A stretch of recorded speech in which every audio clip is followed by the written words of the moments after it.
दिल्ली शहर में और उसके आसपास सहयोग बहुत जोर में फैल रहा है।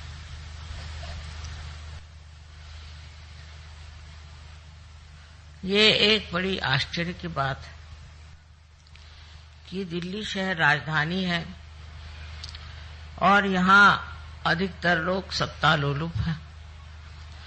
जो सत्ता पर हैं उनके आगे पीछे लोग दौड़ते हैं। लेकिन ये सब होते हुए भी अपनी आत्मशक्ति को खोजना, अपना आत्मबोध कराना और आत्म साक्षात्कार को प्राप्त होना, ये इच्छा रखना ही बहुत आश्चर्यजनक है। मुझे ऐसी उम्मीद नहीं थी, क्योंकि ये सूक्ष्म चीज है, अत्यंत सूक्ष्म है।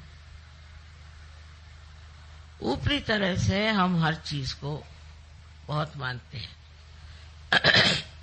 जैसे है, मैंने बहुत बार आपके सामने उदाहरण दिया कि एक सुंदर सा चित्र अगर आप देख रहे हैं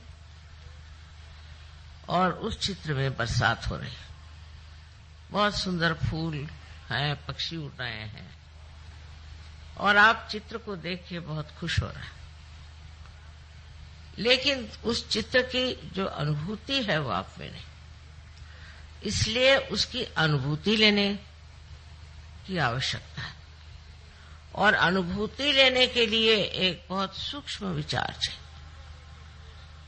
वो सूक्ष्म विचार आपके अंदर जागृत हो गया, यही कमाल है कि हमने अभी तक यथार्थ को पाया नहीं, हमने अभी तक असलियत को पाया नहीं। कोई न कोई ऐसी चीज है जिसके पीछे हम भागते हैं, उसमें सत्य नहीं है। और इस प्रकार मनुष्य कहां से कहां भटक जाता है। बाह्यता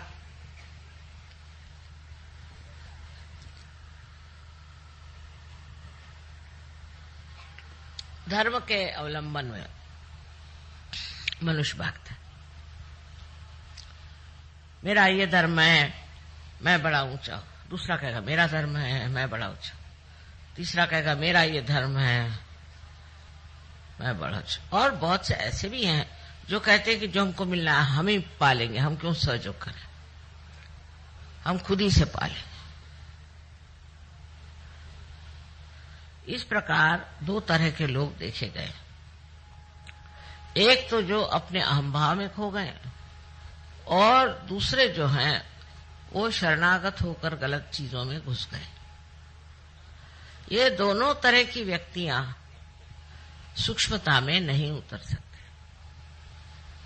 उसी में उनको मौज आती, उसी में आनंद में है। एक सोचता है कि मैं तो बस इस चीज में पड़ा हूं, अब मैं बस रात दिन भजन कीर्तन, सवेरे 4 बजे उठ करके पठन करते रहता हूं। एक साहब मुझे मिले थे, अभी जवान थे। मैंने उनसे कहा कि सहयोग में आने के लिए तुमको कुछ करना नहीं। कहले कुछ नहीं करने का। मैंने कहा नहीं कुछ नहीं करना। तो कहने लगा फिर सुबह से उठ के करना क्या? कुछ तो करना ही चाहिए सुबह से उठ के। तो ये जो भावना हमारे अंदर है कि हमें अपने को प्राप्त करने के लिए, अपने को जानने के लिए कुछ करना है, सो गलत है। ये तो आप लोग जान गए कि बगैर कुछ किए ही आप सहज को प्राप्त हो गए। अब दूसरे अहंकारी हैं जो सोचते हैं कि हमको क्या करना, हम ही इसको खोज लेंगे, हम ही इसे पालेंगे। तो उनकी तो बात छोड़ ही दीजिए। उनसे भिड़ने से अपनी खोपड़ी खराब करने से कोई नहीं। और दुनिया में सभी लोग होंगे ऐसे, ये भी सोचना मेरे ख्याल से गलत बात है। बहुत से लोग लेकिन इस कलयुग में परिवर्तित हो जाएंगे।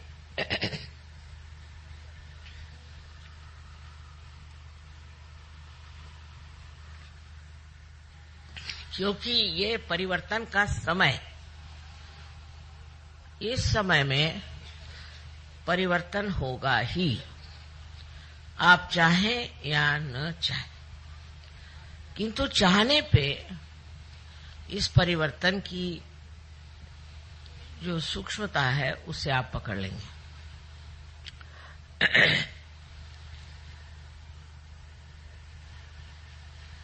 उदाहरण के लिए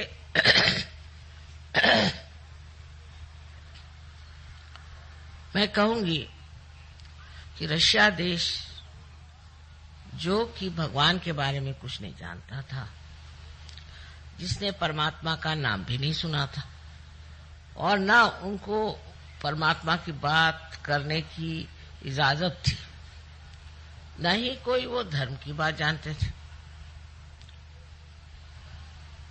और बड़ी ताड़ना में, बड़ी कठिन समस्याओं में वो बेचारे बंद थे, घुट रहे थे।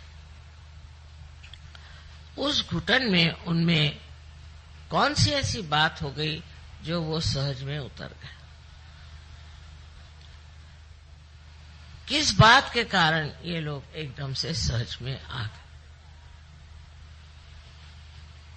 वो बात है जिसे हम कहते हैं कि अपने को पहचानना। इसको अंग्रेजी में इंट्रोस्पेक्शन कहते हैं। हम अगर ये समझे बैठे कि हम परिपूर्ण हैं तो कार्य नहीं हो सकता। हमको ये देखना चाहिए कि हमारे अंदर कौन से दोष हैं, और सहयोगी होने के बाद भी ये देखना अत्यावश्यक है। सहयोग फैल रहा है, फैलती हुई चीज फट भी जाती है, और जो हमारे अंदर सूक्ष्म से सूक्ष्म ऐसे दोष हैं वो पकड़ लेते हैं। मैं इस बार आई तो सुना कि नोएडा के जो गाने वाले थे उनमें 2 भाग हो गए। फिर सुना कि ये नोएडा में भी 2 ग्रुप हो गए, फिर और जगह भी ऐसे 2 ग्रुप हो गए, कहीं 4 ग्रुप हो गए, कहीं 5 ग्रुप। ये बहुत खतरनाक चीज है। अब ग्रुप कैसे बनते हैं इसको बारीकी से देखना चाहिए। ईसा मसीह ने कहा था कि बिवेयर ऑफ मर्मरिंग सोल। कुछ लोगों की आदत होती है कि वो कुछ न कुछ किसी के दोष देकर बोलना शुरू कर देते कि उनका ऐसा है, उनका वैसा है। फिर 4 और इकट्ठे हो जाते हैं, फिर 10 और इकट्ठे हो जाते हैं। आप दूसरों का दोष देखने के लिए अगर आए हैं तो बेहतर है आप किसी न्यूज़पेपर में चले जाइए। यहां तो आप अपने को पूर्णतया एक आत्म साक्षात्कारी बनाने के लिए आए। तब अपने ही दोष देखना ठीक है, क्योंकि अपने दोष हम ही ठीक कर सकते हैं, दूसरे तो ठीक नहीं कर सकते। दूसरों के दोष देखने से हमारे दोष कैसे ठीक होंगे ये मेरी समझ में नहीं आता। इसलिए इस तरह की जो एक विशेष तरह की हस्ती होती जिसे मर्मरिंग सोल कहा गया, जो दूसरों के बारे में बताते रहते हैं। मेरे सामने भी चलता है, उन्होंने ऐसे किया, उन्होंने वैसे किया, उन्होंने, आपने क्या किया?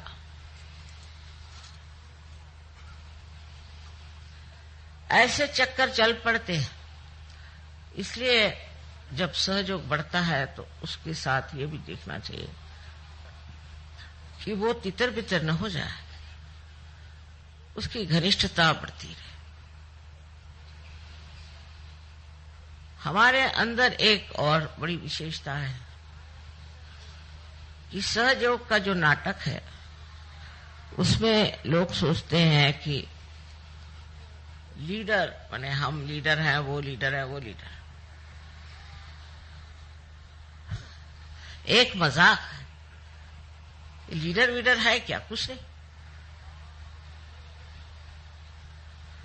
लेकिन उसके लिए लड़ाई झगड़ा। दिल्ली शहर में रहते हैं ना, तो यहाँ के लोगों को देख करके आपको भी यही सोचता है। ये सब नामधारी है, इसमें कोई खासियत नहीं।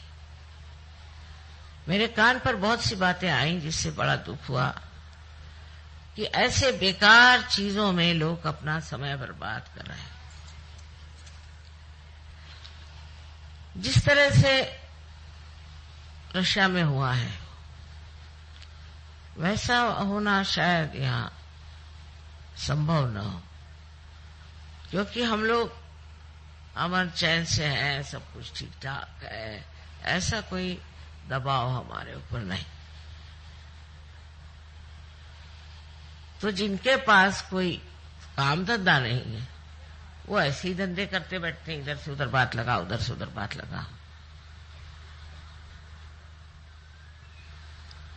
तो एक दूसरों की स्पर्धा करना या जलना ये सहयोग में हो ही नहीं सकता। अगर ये सब कुछ आपको हो रहा है तो आप समझ लो अभी आप सहज के दर किनारे भी नहीं।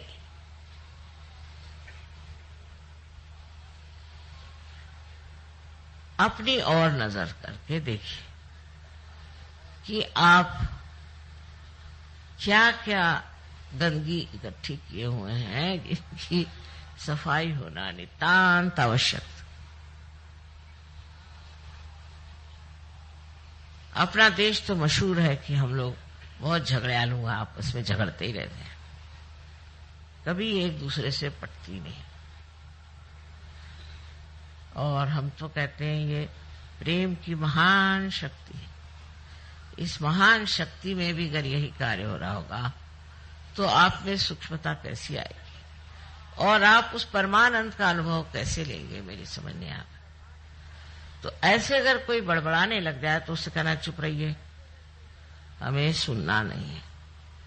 एक दूसरे की बुराई अगर कोई सहयोगी करे तो वो दोनों ही सहयोगी नहीं है, सुनने वाला भी और सुनाने वाला भी। और इस प्रकार जब हम अपने को स्वच्छ कर लेंगे तो एक बहुत सुंदर सहयोग का अभियान हो जाएगा।